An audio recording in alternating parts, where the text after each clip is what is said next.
At Passover, we celebrate how God used Moses to deliver Israel from slavery, how his staff kept them from drowning in the Red Sea. We forget how when Pharaoh ordered a gendercide, the midwives delivered this Hebrew baby.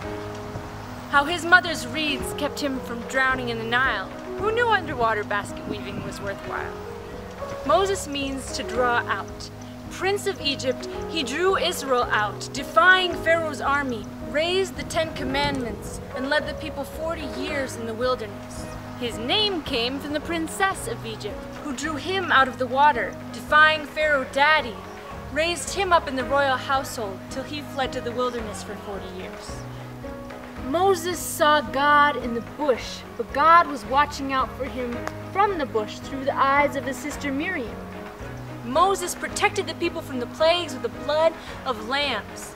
But when God's hand turned on him, Zipporah, his wife, took the knife. Quick decision, the blood of circumcision protected Moses. Hundreds of years later, God sent another deliverer, delivered by a single mother. How will this be? Teenage pregnancy.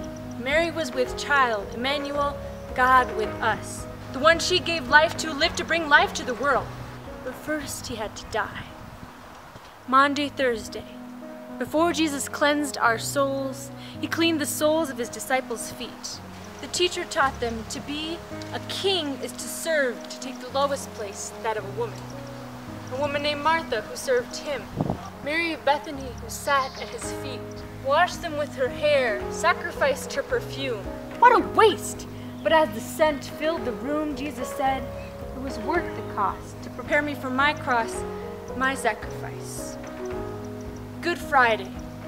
Jesus wept in the garden alone with God. 3 days later, the women brought more spices. Mary Magdalene wept in the garden alone with the gardener. Tears washed her soul to see Rabboni. Under the law, at the testimony of 2 or 3, the disciples should have believed. But the first to proclaim the gospel was an ex-prostitute set free for demons. The men were listening. On Easter morning, we could still be mourning, but for the women who rose early to proclaim, He is risen! Listen to the women testify that God is alive in you and I. It's no old wives' tale.